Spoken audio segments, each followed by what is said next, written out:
Elevated road Ram Setu की गुणवत्ता को लेकर सिविल न्यायाधीश पश्चिम अजमेर की अदालत में परिवादी जितेंद्र धनवानी और मुकेश गोस्वामी ने दावा पेश किया है। करोड़ों रुपए की लागत से निर्मित राम सेतु पर हाल ही में एक बड़ा गड्ढा हो जाने के बाद इसकी गुणवत्ता पर सवाल खड़े हो गए हैं। परिवादियों ने अदालत से हस्तक्षेप करते हुए भ्रष्टाचार के खिलाफ न्याय की गुहार लगाई है।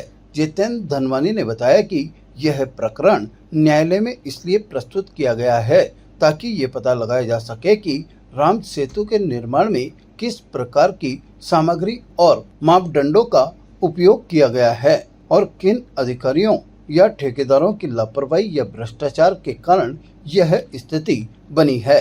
उनका कहना है कि अगर समय रहते जिम्मेदारों पर कार्रवाई हो जाए तो भविष्य में अजमेर वासियों को इस प्रकार की परेशानी नहीं उठानी पड़ेगी। अजमेर एलिवेटेड रोड, जिसे राम सेतु ब्रिज भी कहा जाता है, 3 तारीख को उसमें बहुत बड़ी बड़ी दरारें देखी गई।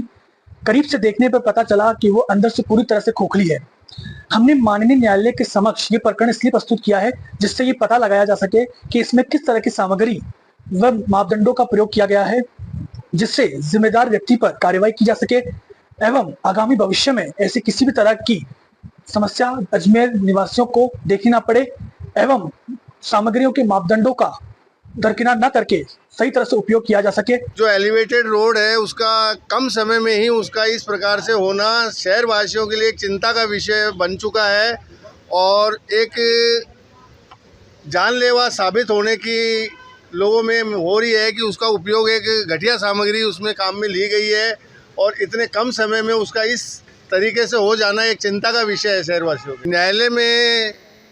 न्यायालय पश्चिम में एक परिवाद पेश किया गया है और उसमें ये चाहा गया है कि इसकी जांच एक उच्च स्तरीय कमेटी द्वारा की जाए और इस पैमाने तक की जाए कि उसके उपयोग में शहरवासियों के किसी भी प्रकार की कोई जान माल की हानि ना हो और वह पूर्ण रूप से सुरक्षित हो। उसके पश्चात ही उसमें आगे की कोई उसके उपयोग की कार्रवाई की जाए। अधिवक्ता विवेक पराशर ने कहा कि राम सेतु की स्थिति को लेकर राजनीति तेज हो गई है।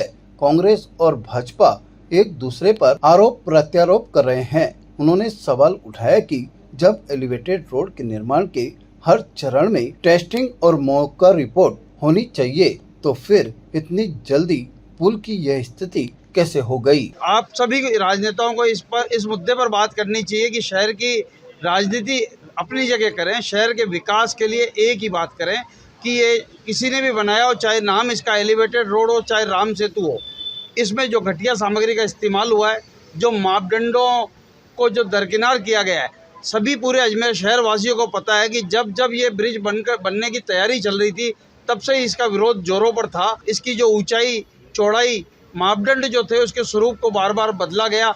घटिया सामग्री का इतना इस्तेमाल हुआ कि वो इंजीनियर जब सिविल इंजीनियरों से जब इसकी देखरेख होनी थी, जब निर्माण की पुष्टि हर एक चरण में होती है, हर एक चरण में इसकी टेस्टिंग होती है, मौका रिपोर्ट होती है, उसके बावजूद ये किस तरह से घटिया ब्रिज बनकर तैयार हुआ वो पूरी अजमेर शहर की जनता के सामने है। गौरतलब है कि 2 दिन पहले राम सेतु पर गड्ढा हो जाने के बाद शहर में हड़कंप मच गया था। इसके बाद भाजपा और कांग्रेस के बीच तीखी बयानबाजी शुरू हो गई। शुक्रवार को यूडीएच मंत्री जाबर सिंह खर्रा ने मौके पर पहुंचकर निरीक्षण किया और दोषियों पर सख्त कार्रवाई का आश्वासन दिया। अब सबकी निगाहें अदालत के फैसले और आगामी जांच पर टिकी हुई है। ताजा खबरों के लिए देखते रहें सरेराह न्यूज। अपना फोन उठाएं और सब्सक्राइब करना ना भूलें।